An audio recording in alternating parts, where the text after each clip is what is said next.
हरे कृष्णा, राधे राधे। आज इस वीडियो में आपको योगिनी एकादशी, जो कि आषाढ़ मास के कृष्ण पक्ष की एकादशी है, उसका महत्व और पूजा विधि बताऊंगी। योगिनी एकादशी के व्रत का शास्त्रों में बहुत महत्व दिया गया है, क्योंकि अगली एकादशी तक का समय होता है जब भगवान विष्णु जगे रहते हैं, उसके बाद शयन की मुद्रा में चले जाते हैं। शास्त्रीय विधान के अनुसार इस दिन श्री विष्णु भगवान की पूजा अर्चना की जाती है। माना जाता है जो व्यक्ति पूरी श्रद्धा और विधान के साथ भगवान विष्णु की पूजा करता है, उसके समस्त पापों का नाश होता है।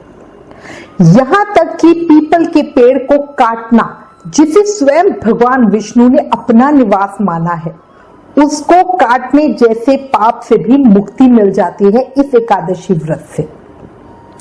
यह व्रत इतना शक्तिशाली माना गया है कि अगर किसी जातक पर किसी श्राप का प्रभाव हो तो उसका भी काट योगिनी एकादशी व्रत के द्वारा संभव है। इस व्रत को करने से व्रती इस लोक में सुख भोग कर अंत में मोक्ष प्राप्त करता है। इन सब बातों से आप समझ गए होंगे कि योगिनी एकादशी बहुत ज्यादा फलकारी और महत्वपूर्ण एकादशी है। यह एकादशी हमारे शरीर की समस्त आदि व्याधियों को नष्ट कर सुंदर रूप, गुण और यश देने वाली है। शास्त्रों के अनुसार जो जातक योगिनी एकादशी का व्रत करते हैं, उन्हें जीवन में सुख समृद्धि की प्राप्ति होती है। इसलिए आप योगिनी एकादशी के दिन भगवान विष्णु की पूजा जरूर करें, उनका व्रत जरूर रखें। योगिनी एकादशी का महत्व पद्म पुराण में विस्तार से बताया गया है। इस पुराण के अनुसार इस दिन पूजा पाठ व्रत करने से 88,000 ब्राह्मणों को भोजन कराने के बराबर फल मिलता है। अब आपको इस व्रत की पूजा विधि बताती हूँ। देखो, इसका महत्व जो अभी बताया है आपको, उससे स्पष्ट है कि ये एकादशी बहुत ज्यादा फलकारी एकादशी है। अगर कोई साधक व्रत नहीं करता तो भी पूजा जरूर करे, व्रत कथा जरूर सुने, उसका भी बहुत उत्तम फल मिलता है। याद रखना, योगिनी एकादशी की पूजा पूरे विधि विधान से की जाए तो साधक को इसका बहुत उत्तम फल मिलता है। इस व्रत को करते समय कुछ खास नियमों का पालन जरूर करें। व्रत की शुरुआत दशमी की रात से लेकर द्वादशी की सुबह तक करें। इसके लिए दशमी को एक समय शुद्ध सात्विक भोजन, मतलब बिना प्याज लहसुन का भोजन करेंगे। दशमी को सूर्यास्त के बाद अन्न नहीं खाएंगे। सभी तरह के तामसिक भोजन से दूर रहें। रात को जमीन पर सोए और ब्रह्मचार्य व्रत का पालन करें। योगिनी एकादशी के दिन सुबह जल्दी उठकर भगवान का स्मरण करें, नित्य कर्म से निवृत्त हो और स्नान करें। पद्म पुराण में कहा गया है कि इस दिन तिल का उपटन लगाकर स्नान करना बहुत शुभ होता है। तिल का उपटन बनाने की विधि पहले ही बता चुकी हूँ, उस वीडियो का लिंक नीचे डिस्क्रिप्शन में है। स्नान के बाद साफ स्वच्छ कपड़े पहने, फिर घर के मुख्य द्वार पर हल्दी से स्वास्तिक बनाएं। गंगा जल से पूरे घर पर छींटे लगाएं। इससे पॉजिटिव एनर्जी का संचार होता है, घर का वातावरण शुद्ध होता है। फिर मंदिर को अच्छे से साफ करें और उसके बाद अपनी पूजा अर्चना की तैयारी करें। सबसे पहले भगवान सूर्य नारायण को जल अर्पित करें। विशेष पूजा करने के लिए आप पूजा के लिए चौकी की स्थापना कर सकते हैं और उस पर भगवान विष्णु की प्रतिमा और कलश स्थापित कर सकते हो। अगर घर के मंदिर में जगह हो तो वहां पर भी पूजा कर सकते हो। पूजा शुरू करने से पहले भोग जरूर बना ले, उसके अंदर तुलसी का पत्र जरूर डालें। एकादशी वाले दिन तुलसी जी हम तोड़ेंगे नहीं, तो भोग में तुलसी जी डालने के लिए पहले से ही तोड़ के याद से रखें। सबसे पहले व्रत का संकल्प ले, फिर भगवान विष्णु या अपने सेवित शिव विग्रह, लड्डू गोपाल, युगल सरकार, शालग्राम जी या राम दरबार, जो भी आपके सेवित शिव विग्रह हो, उन्हें ओम नमो भगवते वासुदेवाय इस मंत्र का उच्चारण करते हुए पंचामृत से स्नान करवाएं। पूजा समाप्ति के बाद जो ये भगवान का स्नान करने के बाद ये चरणामृत होता है, उसे व्रत करने वाला अपने और परिवार के सभी सदस्यों के अंगों पर छिड़के और उस चरणामृत को पिए। माना जाता है इससे विशेष रूप से कुष्ठ रोगों की पीड़ा खत्म होती है और इंसान सभी तरह के रोगों से मुक्त हो जाता है। अच्छा, पूजा जो हम कर रहे हैं, स्नान कराने के बाद भगवान को नए पीले वस्त्र अर्पित करें, अपने शिव विग्रह का सुंदर बढ़िया श्रृंगार करें, फूलों की माला अर्पित करें, पूरे पूजा स्थान को फूलों से सजाएं। इसके बाद धूप दीप प्रज्वलित करके भगवान का स्मरण करें। इसके बाद भगवान श्री विष्णु को मौसमी फल, नारियल, सूखे मेवा, तांबुल, चंदन, गंध, इत्र, जनेऊ आदि समर्पित करें। साथ ही नैवेद्य यानी मीठा अर्पित करें। आप प्रसाद में कुछ बढ़िया मीठा बना सकते हो। बढ़िया पीली मखाने की खीर सर्वोत्तम होती है। ये भगवान विष्णु के साथ मां लक्ष्मी को भी अति प्रिय है। इसका सेवन व्रत में भी कर सकते हैं। भगवान को प्रसाद रूप में अर्पित करके इस प्रसाद को और लोगों को भी जरूर बांटें। इससे हमें अधिक उत्तम फल मिलता है।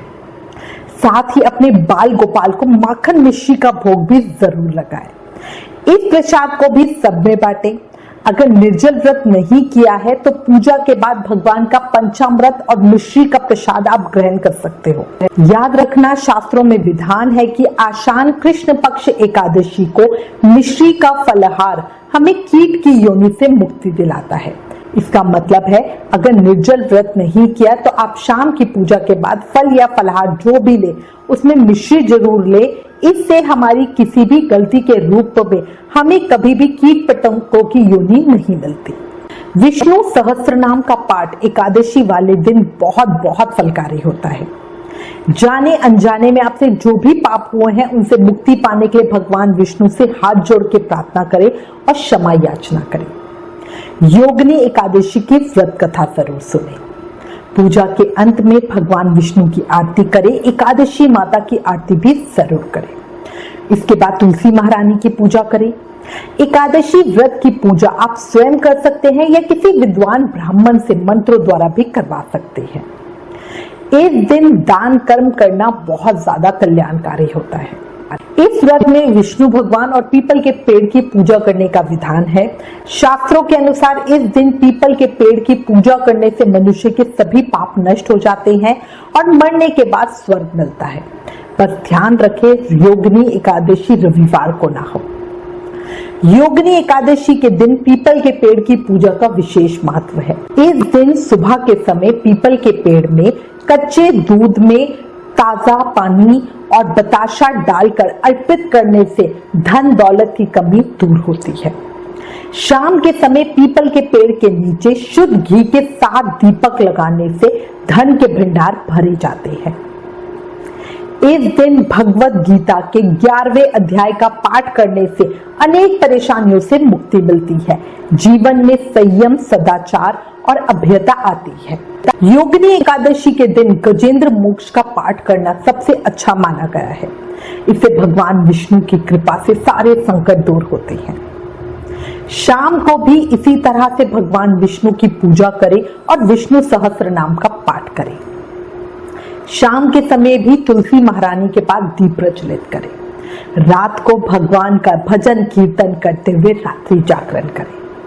अगले दिन यानी द्वादशी को सुबह स्नान कर पूजा करें और व्रत पारण मुहूर्त के समय व्रत खोलें।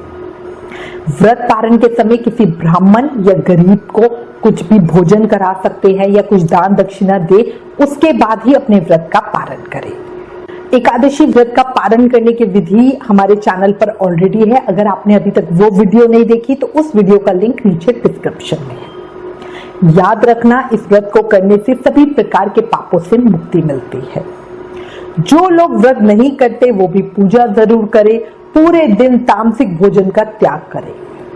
एकादशी का व्रत रखने वाले को अपना मन शांत और स्थिर रखना चाहिए। किसी भी प्रकार का लड़ाई झगड़ा गुस्सा मन में ना लाए, निंदा वगैरह ना करे। इससे हमारे व्रत का फल शून्य हो जाता है। मैं उम्मीद करती हूँ इस वीडियो में दी गई जानकारी आपके लिए उपयोगी होगी। इससे संबंधित अगर आपके पास कोई भी कमेंट या सजेशन है तो प्लीज हमें लिखिए। ज्ञान बांटने से बढ़ता है, इसलिए इस वीडियो को ज्यादा से ज्यादा शेयर करें। आप हमें फेसबुक और इंस्टाग्राम पर भी जरूर फॉलो करें। Please like, share and subscribe. Thank you. Hare Krishna.